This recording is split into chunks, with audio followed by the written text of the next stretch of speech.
5 আগস্টের পট পরিবর্তন শুধু দেশের অভ্যন্তরীণ রাজনীতিতেই সীমাবদ্ধ থাকেনি, বরং এর ঢেউ আছড়ে পড়েছে প্রতিবেশী দেশ ভারতের সঙ্গে দীর্ঘস্থায়ী সম্পর্কেও। যে সম্পর্ককে একসময় সোনালী অধ্যায় বলা হতো, তা গত কয়েক দশকের মধ্যে সবচেয়ে বড় সংকটের মুখোমুখি। কেন এই দূরত্ব?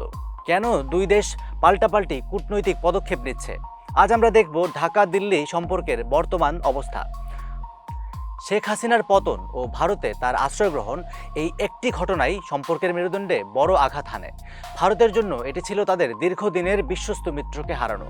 অন্যদিকে বাংলাদেশে গড়ে ওঠা নতুন রাজনৈতিক শক্তির বৈধতা অনেকাংশেই দাঁড়িয়েছে ভারত বিরোধী বা সার্বভৌমত্ব রক্ষার অবস্থানের উপর। ইনকিলাব মঞ্চ বা ন্যাশনাল সিটিজেন্স পার্টির মতো নতুন সংগঠনগুলোর উত্থান ভারতের নিরাপত্তা উদ্বেগকে বাড়িয়ে দিয়েছে কয়েক গুণ। আগুনের ওপর ঘি ঢেলেছে সংখ্যালঘু নিরাপত্তা ইস্যু। ময়মনসিংহে দীপু চন্দ্র দাসের হত্যাকাণ্ডকে ভারত বর্বর হিসেবে আখ্যা দিয়েছে। বিপরীতে বাংলাদেশ একে বিচ্ছিন্ন ঘটনা এবং ভারতের বিভ্রান্তিকর প্রচারণা হিসেবে দেখছে। এর জের ধরে গত 10 দিনে ঢাকায় নিযুক্ত ভারতীয় হাই কমিশনার প্রণয় ভার্মাকে দুবার তলব করা হয়েছে। ভারতও পিছিয়ে নেই, তারাও দিল্লিতে বাংলাদেশের প্রতিনিধিকে তলব করে মিশনের নিরাপত্তা নিয়ে কঠোর বার্তা দিয়েছে।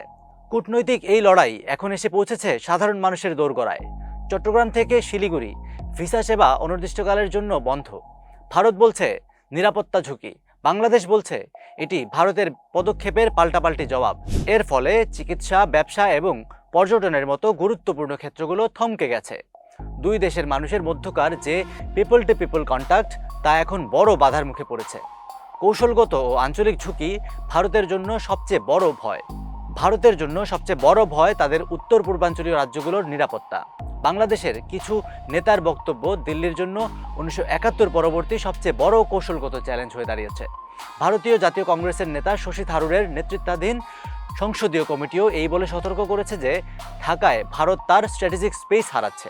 পাশাপাশি বাংলাদেশে পাকিস্তান ও চীনের সাথে ঘনিষ্ঠতা বৃদ্ধির সংকেত দিল্লির দক্ষিণ এশীয় নীতিকে নতুন করে ভাবতে বাধ্য করছে।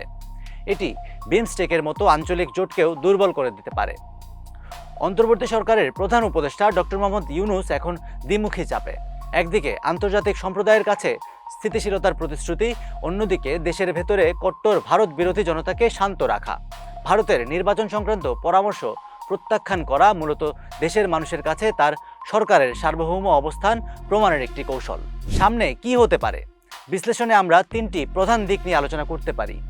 স্বল্পমেয়াদে উত্তেজনা।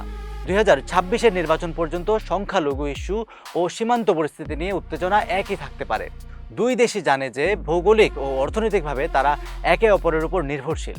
বাণিজ্য সচল রাখতে শেষ পর্যন্ত নীরব কূটনীতি বা ব্যাক চ্যানেল ডিপ্লোমেসি শুরু হতে পারে। আঞ্চলিক নিরাপত্তা, ভারতের উত্তর পূর্বাঞ্চল এবং বাংলাদেশের অভ্যন্তরীণ স্থিতিশীলতা রক্ষার স্বার্থে উভয় পক্ষকে শেষ পর্যন্ত একটি ব্যালেন্সড অবস্থানে আসতে হবে। ঢাকা ও দিল্লির সম্পর্ক এখন একটি সন্ধিক্ষণে। ইতিহাস ও ভূগোল এই দুই দেশকে একসাথে থাকতে বাধ্য করেছে, কিন্তু বর্তমানের অনাস্থা সেই বন্ধনকে আলগা করে দিতে পারে। প্রথমত, সংলাপ ও পারস্পরিক শ্রদ্ধাবোধ কি ধরে রাখতে পারবে দুই দেশ? সংলাপ কি আসলেই সমাধান আনতে পারবে, নাকি এই দূরত্ব দক্ষিণ এশিয়ার ভূ রাজনীতিকে নতুন কোনো দিকে ঠেলে দেবে?